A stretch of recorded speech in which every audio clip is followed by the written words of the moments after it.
Pues entonces nos encontramos en el libro del profeta Isaías, es el libro del profeta Isaías y es el capítulo 18, vamos a considerar en esta ocasión el capítulo 18 del profeta Isaías.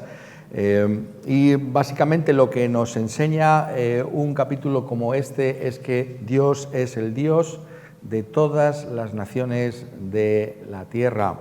No solamente es el Dios de Israel o de Judá, sino que este Dios quiere ser llamado el Dios de toda la tierra. Cuando miramos en el libro de Apocalipsis y contemplamos la consumación de todas las cosas, encontramos que allí habrá personas, como dice en el libro de Apocalipsis, que formarán una multitud de todas las naciones y tribus y pueblos y lenguas. Este evangelio, como dice también en el libro de Apocalipsis, ha salido venciendo y para vencer. Lo que nos enseñan pasajes como este de Isaías 18 es que el evangelio tiene una dimensión universal, va a afectar a toda la tierra. Y lo fascinante es ver cómo esto es algo que se nos dice aquí siglos antes de que pudiera haber siquiera un atisbo de que algo así pudiera tener lugar. Nosotros, como me gusta, como sabéis, recordaros con frecuencia, estamos viviendo en tiempos extraordinarios, tiempos del Mesías, tiempos en los que el brazo del Señor viene para salvar a las multitudes y a las personas. Pero pensad en la época de Isaías, ¿no? Y estas profecías debían sonar realmente como algo que no podría verse quizás de ninguna manera en el futuro, y sin embargo vemos esa confianza del profeta al traer esa palabra de parte de Dios, y vemos cómo él se está refiriendo en esta amplia sección que estamos en el profeta Isaías, no solamente a su propio pueblo y lo que tiene que ver con su propio pueblo, sino a otras naciones que están mucho más lejanas. Y aquí está hablando de Etiopía, realmente se está refiriendo a esas personas que viven más allá de la cuarta catarata del río Nilo, es decir, estamos hablando de la gente del Sudán, de Etiopía, de Somalia incluso, ¿no? de Kenia, ¿no? de toda esa parte de África interior, y que es ese lugar donde nace, donde están las fuentes, las famosas fuentes del Nilo. A esa gente tan lejana es a la que se está refiriendo aquí el profeta Isaías, y lo está haciendo porque tenía alguna cierta conexión, aunque fuera muy tenue, con los acontecimientos que estaban pasando con Judá y con los asirios, porque se nos habla de una dinastía etíope que vino al poder nada más y nada menos que la misma Egipto. Entonces vemos que hay una relación, ¿no?, entre todas estas naciones. Por un lado, los etíopes vienen al poder en Egipto, y Egipto es aquel que está dispuesto a prestar ayuda a Judá, en particular al rey Ezequías, frente a la amenaza de los asirios. Es el contexto internacional del que se está hablando aquí en este pasaje. Y es muy interesante cómo se describe a estos etíopes hasta en dos ocasiones. Por tanto, es muy fácil para nosotros ver cuál es el contexto y a quién se está refiriendo, porque lo hace en el versículo 2, dice de esta gente que envía mensajeros por el mar y en naves de juncos sobre las aguas, andad, mensajeros veloces, y dice a la nación de elevada estatura y tez brillante, el pueblo temible desde su principio, y después gente fuerte y conquistadora, cuya tierra es surcada por los ríos. Aquí los está describiendo, como se dice también en la Escritura, a los cusitas, a estos etíopes que estamos hablando, y en el versículo 7 también les describe nuevamente: en aquel tiempo será traída ofrenda a Jehová de los ejércitos del pueblo de elevada estatura y tez brillante, del pueblo temible desde su principio, y después gente fuerte y conquistadora, cuya tierra es surcada por los ríos. Vemos claramente que se está refiriendo aquí a estos etíopes y que los está describiendo con todas esas características formidables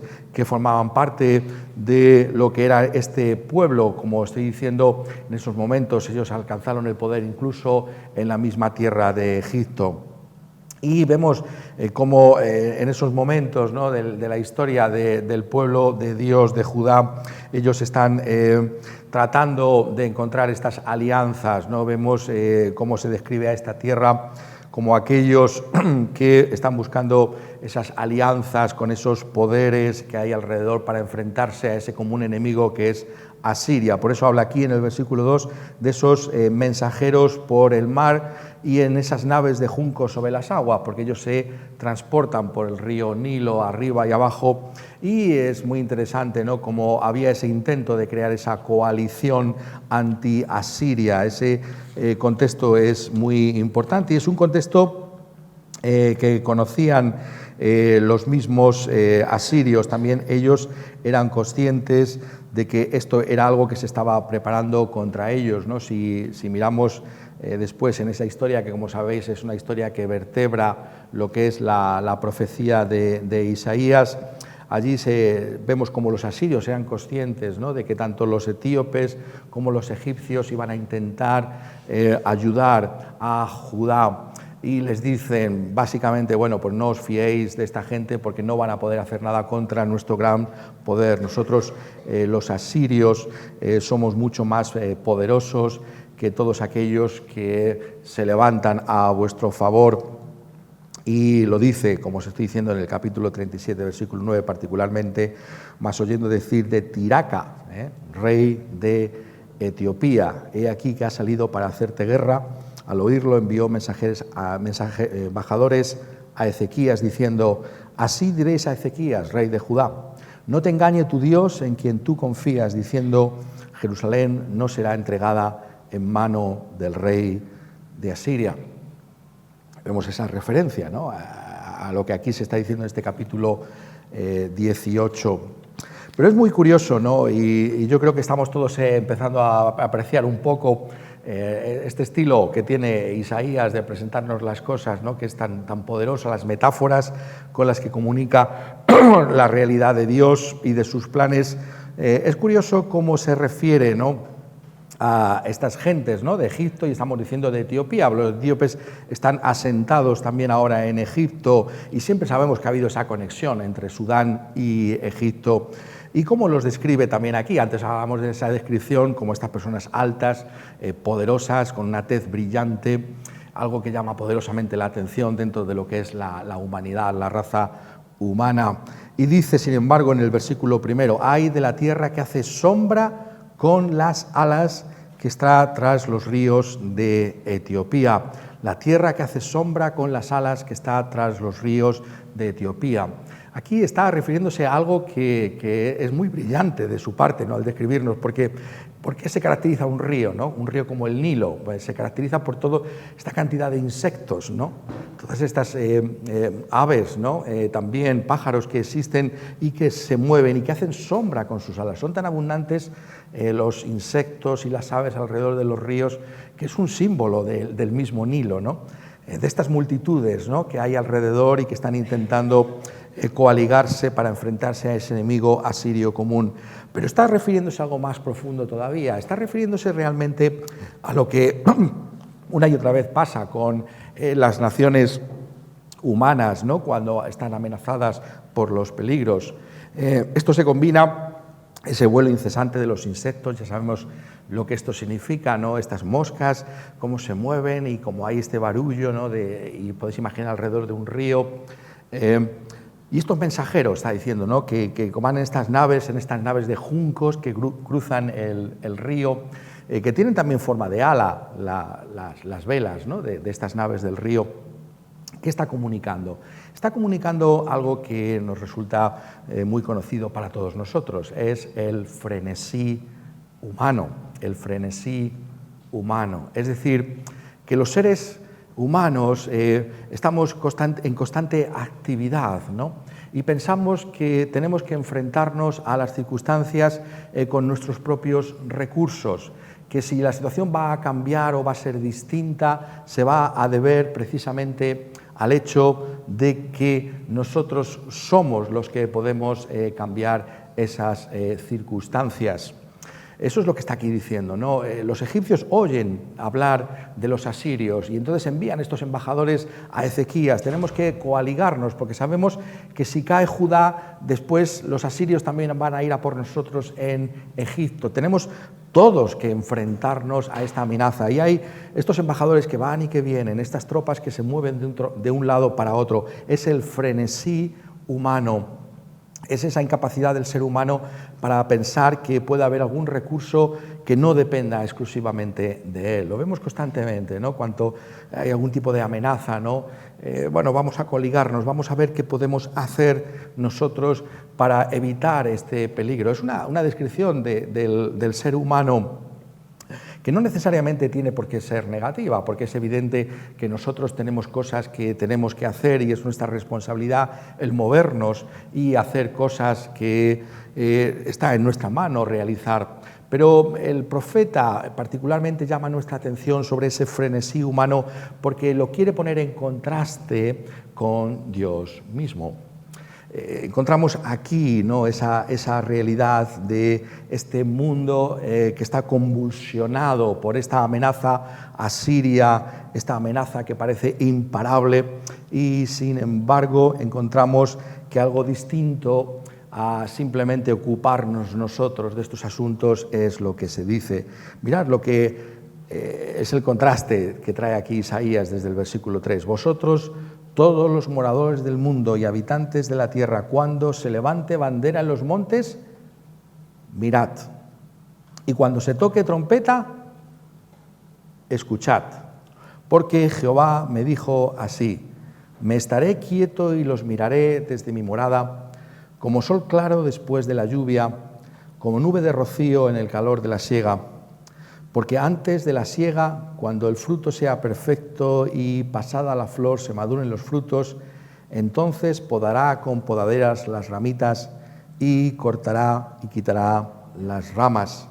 Y serán dejados todos para las aves de los montes y para las bestias de la tierra.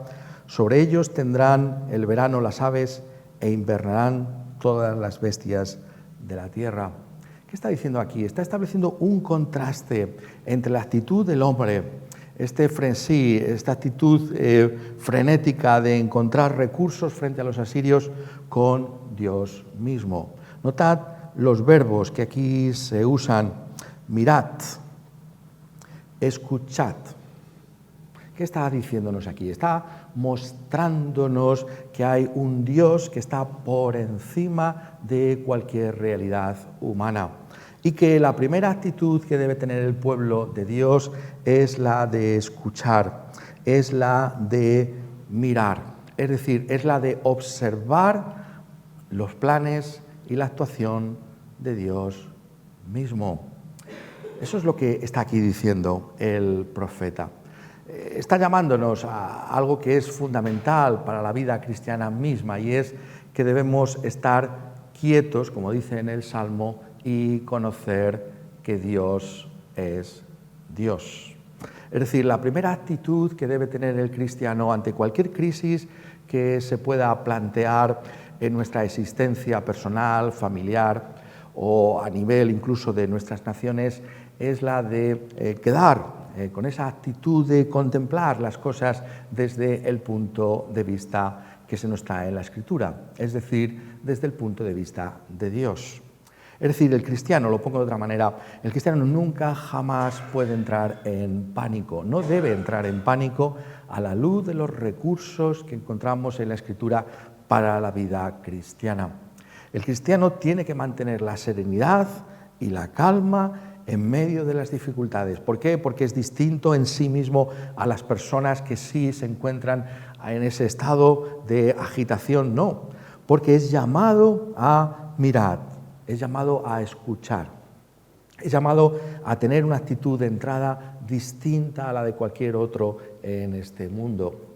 Dios le dice a los etíopes, Dios le está diciendo a su propio pueblo: mirad, escuchad, considerad, ponderad las cosas desde otro punto de vista. El único que verdaderamente puede fortalecernos y traer una calma que sobrepasa todo entendimiento a nuestra vida, que es el punto de vista de Dios mismo.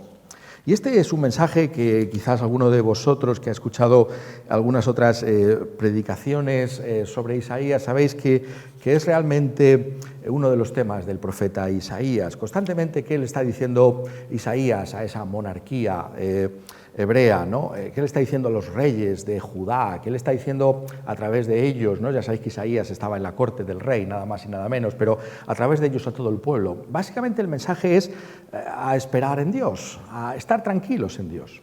Tenemos a este rey, si hay un rey frenético en la historia de Judá es Acaz, ¿no? El rey que le tocó a Isaías traerle estas profecías, y este hombre está buscando constantemente alianzas, ¿no? Con los sirios, a ver por dónde encontramos quizás con los cananitas, ¿no? Incluso, ¿no? Fíjate lo que han sido los cananitas, vamos a buscar una alianza con ellos, pero vamos a buscar algo. Entonces, este hombre, ¿no? Que no hace más que moverse de esta manera para un lado y para otro, ¿qué le dice el profeta? El profeta le dice una y otra vez, el profeta Isaías, de parte de Dios, que él tiene una sola actitud que tener, que es la de esperar en el Señor. Esperaré, por ejemplo, versículo 17 del capítulo 8, pues al Señor, el cual escondió su rostro de la casa de Jacob, y en él confiaré. Y una y otra vez, sabéis que lo venimos diciendo, está en Isaías, pero en toda la Escritura somos llamados a esperar en Dios. No somos llamados a perder la confianza, sino a esperar en Dios, a descansar en Dios, porque Dios sabe lo que está haciendo. Dios tiene control de toda circunstancia y todo comienza con esa capacidad de esperar, de estar tranquilos en la misma presencia del Señor. Quizá la manera más famosa en que lo dice en ese contexto anterior, ¿no? Que estamos considerando ahora, ¿no? Cuando le dice en el capítulo 7, versículo 4, qué palabras más interesantes para nosotros también hoy, ¿no? Pertinentes para nuestras propias vidas cristianas. Isaías 7:4, y dile, guarda y repósate, no temas, ni se turbe tu corazón a causa de estos dos cabos de tizón que humean por el ardor de la ira de Rezín y de Siria y del hijo de Remalías. Aquí hay esta amenaza, ¿no? Pero tú, tranquilo, que tu corazón no se conmueva. ¿Qué son estos enemigos? Son dos cabos de tizón que humean, ¿no? ¿Qué imagen, ¿no?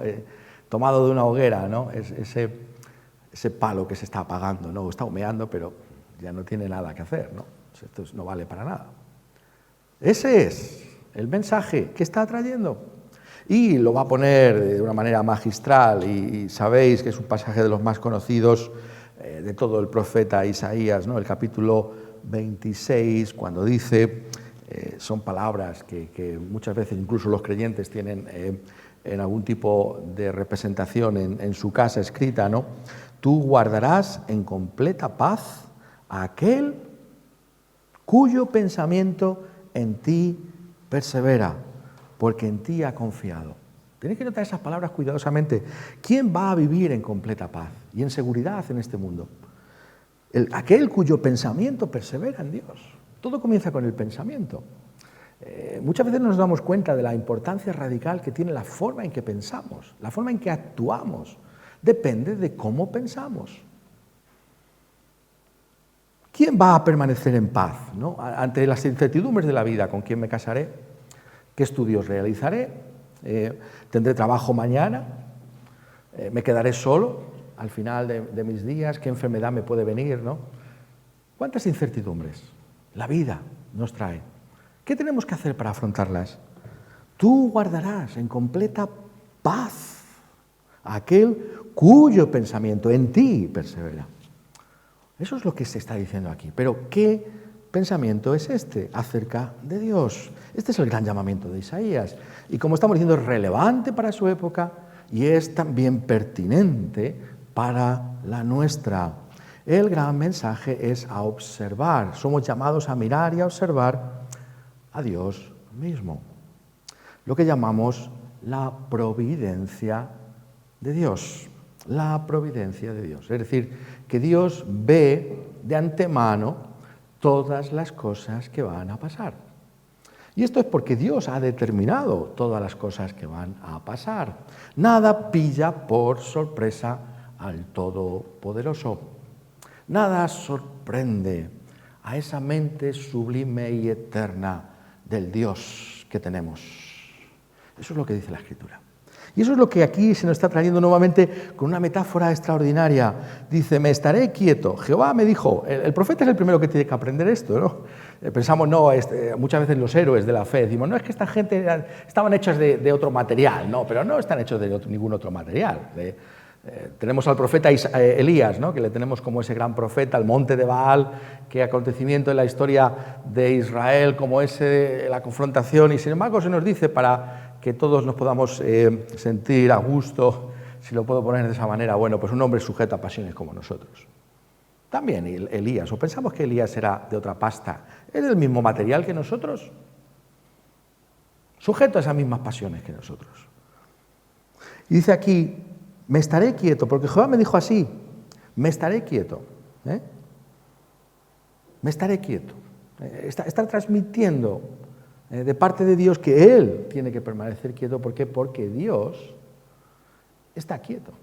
¿Qué quiere decir que Dios está en reposo? ¿Qué quiere decir eso?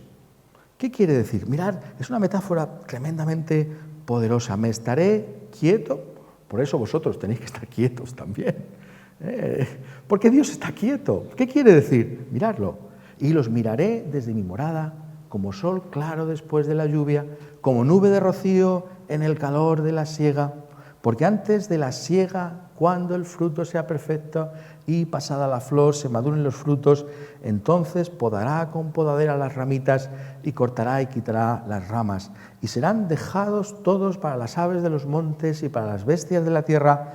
Sobre ellos tendrán el verano las aves e invernarán todas las bestias de la tierra. Está describiendo muchas cosas que pasan en la vida y que nos pueden parecer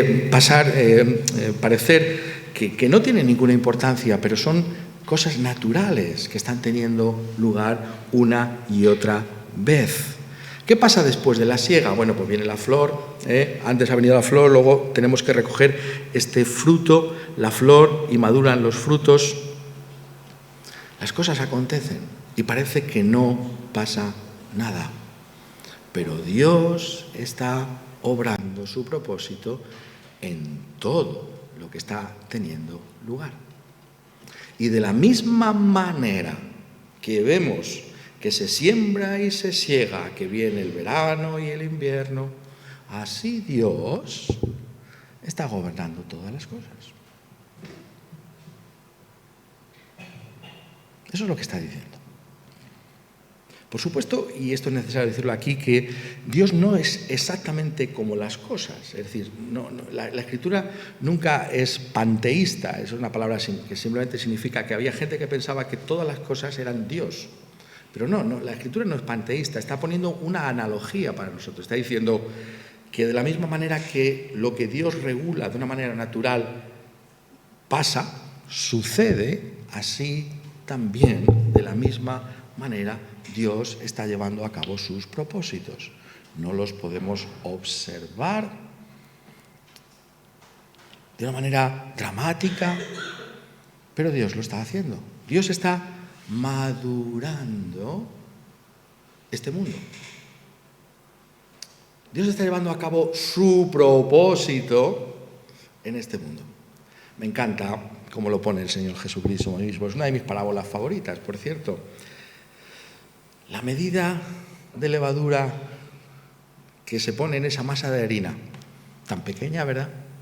Y sin embargo acaba leudando toda la masa. ¿No es eso lo que hace el Evangelio en este mundo? Decimos, no, que las cosas están tan mal, pero mirad atrás, antes de que viniera Cristo con la levadura a este mundo. ¿Cómo era el mundo antiguo antes de la venida de Cristo? Un estudio fascinante, porque es horroroso cómo era el mundo. Ahora pensamos, hay tantas cosas, pero hay una levadura, hay una influencia del Evangelio extraordinaria. No solamente que se han convertido millones de personas a lo largo de la historia, sino también cómo ha cambiado este mundo. Dios está llevando a cabo un propósito que está teniendo lugar en todo momento y ocasión. La providencia de Dios. Y a esto es a lo que se nos llama a confiar, a esperar, a mirar esa providencia divina, a estar persuadidos de que aunque yo no entienda mis propias circunstancias personales y particulares en este momento, Dios tiene un propósito bueno para mi propia vida. Dios está llevando a cabo una maduración de mi propia vida para su gloria. Dios lo está haciendo. Y esa es la fe del pueblo de Dios, que todo lo que nos acontece es para nuestro bien, hasta que Dios lleve a cabo su propósito final. Entonces sí que hablaremos de un cataclismo. ¿Por qué? Porque aquí se anuncia que acontecerá así con los enemigos del pueblo de Dios.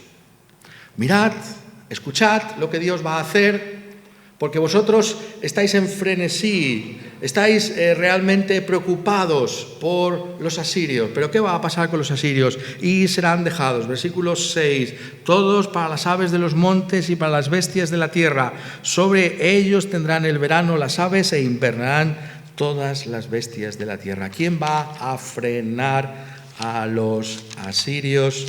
¿Quién va a derrotar a los asirios? Isaías 37, 36, describiendo el cerco de Jerusalén por parte de los asirios, dice: y salió el ángel del Señor y mató a 185.000 en el campamento de los asirios. Y cuando se levantaron por la mañana, he aquí que todo eran cuerpos de muertos.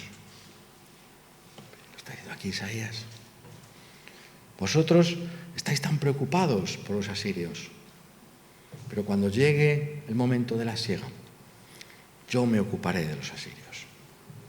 Y salió el ángel, y sin ellos disparar una sola flecha, sin que el ejército de los etíopes tuviera que auxiliarles, aquellos asirios fueron totalmente derrotados por Dios mismo. Y la Iglesia es llamada a tener esa plena confianza en aquel que se sienta en su trono. Vemos los enemigos que se levantan contra la Iglesia del Señor. Pero estas corrientes, estos movimientos, estas cosas que pasan, pero todo en la mano del Señor.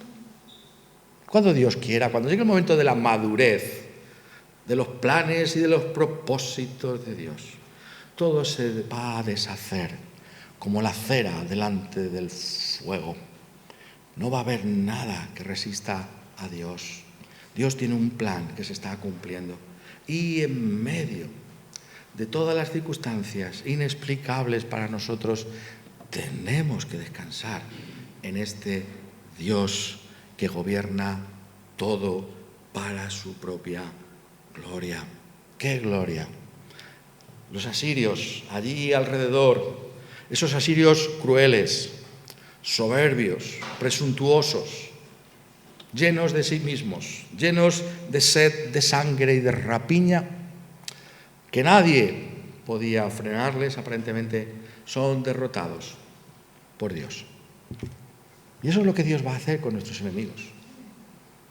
Ese es el propósito final de todas las cosas. Y el cristiano vive, nos dice aquí Isaías, a la luz de ese gobierno de Dios y la derrota de todos los enemigos de nuestro Señor Jesucristo. ¿Acaso no es eso lo que se nos dice con respecto a la persona de nuestro Señor Jesucristo cuando se nos habla de su resurrección y de su ascensión? ¿Qué es lo que acontece? ¿Por qué está Cristo allí? Porque Él es el que está reinando sobre toda realidad. Y antes del fin se nos dice que todas las cosas han sido sujetadas debajo de sus pies. Él está reinando para llevar a cabo sus propósitos en medio de la tierra. ¿Y cuáles son esos propósitos que van a triunfar antes del fin de todos los enemigos de la causa de Dios? Se nos dice en el último versículo del capítulo 18 de Isaías: en aquel tiempo Esa expresión tenemos que apreciarla, porque aparece, sabéis, ¿no?, los que conocéis algo de la Biblia, muchas veces. En aquel tiempo está hablando de los tiempos de Dios, es decir, el tiempo escatológico, es decir, el tiempo de las últimas cosas, pero que no significa el día antes de que venga Cristo Jesús en su segunda venida. Los últimos tiempos son los tiempos en los que nosotros estamos viviendo. Los últimos tiempos son los tiempos en los que Dios está llevando a cabo ese propósito central de todo lo que Él tiene en su mente y en su corazón, que es la salvación de su iglesia.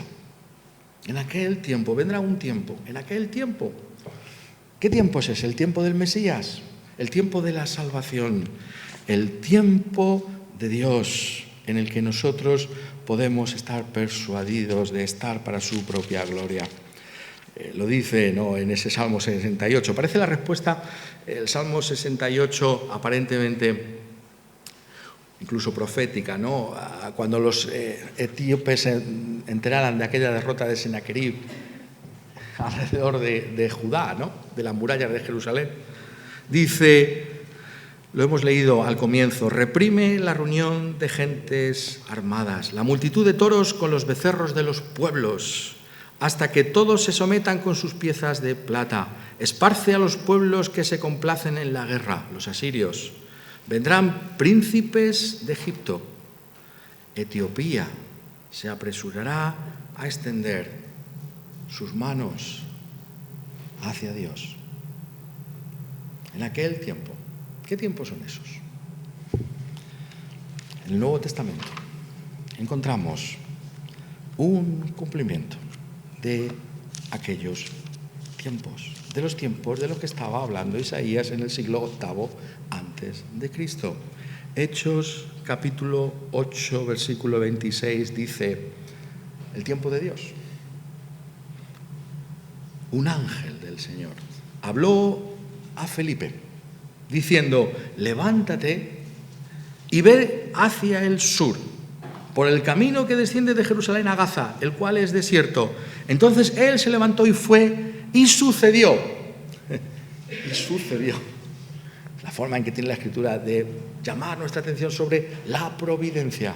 Y sucedió que un etíope, eunuco, funcionario de Candace, reina de los etíopes, el cual estaba sobre todos sus tesoros y había venido a Jerusalén para adorar, volvía sentado en su carro, leyendo.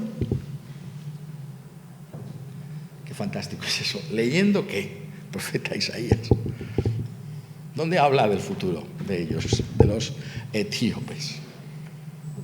Oh, este es el cumplimiento. Dice ahí en el profeta Isaías, en el capítulo 18, en ese versículo 7. En aquel tiempo será traída ofrenda a Jehová de los ejércitos, del pueblo de elevada estatura y tez brillante, del pueblo temible desde su principio y después, gente fuerte y conquistadora, cuya tierra es surcada por ríos, al lugar del nombre de Jehová de los ejércitos, al monte de Dios. La ofrenda al Señor. ¿La ofrenda de qué? De los mismos etíopes, de ese pueblo. Ese pueblo también será alcanzado por el Evangelio. Es obvio que el conocimiento del Dios de Israel había llegado ya a Etiopía cuando hemos leído Hechos 8, lo que aconteció en Hechos 8, porque ese funcionario fue allí precisamente a adorar. Algo de esa realidad había transpirado anteriormente en estos siglos que van desde la profecía de Isaías hasta ese cumplimiento extraordinario en ese funcionario de la reina de Candace. Pero ese cumplimiento, esa cosecha de almas, empezamos a verla, esa ofrenda en la conversión de aquel etíope. ¿Y cómo fue ese etíope? ¿Cómo se cumplió la profecía de Isaías, capítulo 18, versículo 7? En lo que dice Isaías acerca de nuestro Señor Jesucristo. ¿Quién es el Señor Jesucristo?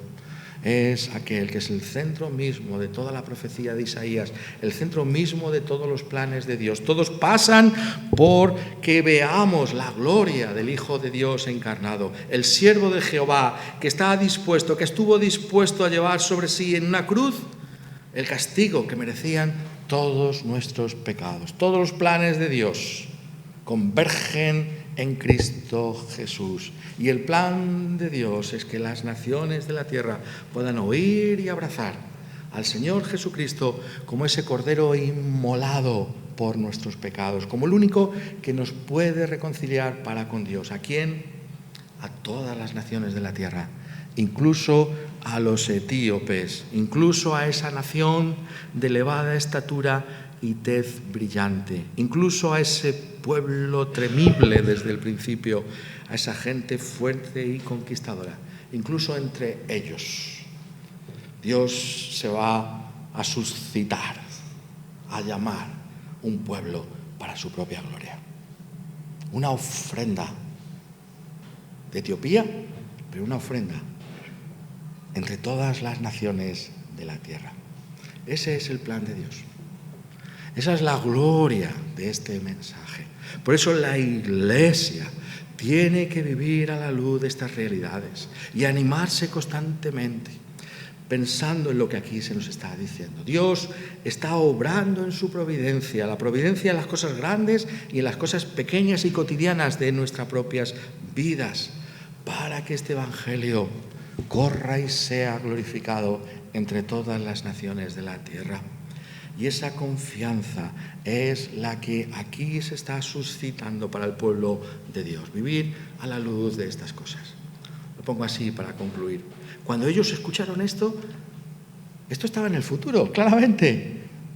Fíjate, hasta que llegó aquel etíope y se convirtió en el camino, a través de Felipe, que es llevado de una manera sobrenatural. Ahí se ve como, si lo puedo poner así, la aceleración de la providencia de Dios, ¿verdad? Cuando llega el momento, un ángel se lo lleva hasta allí.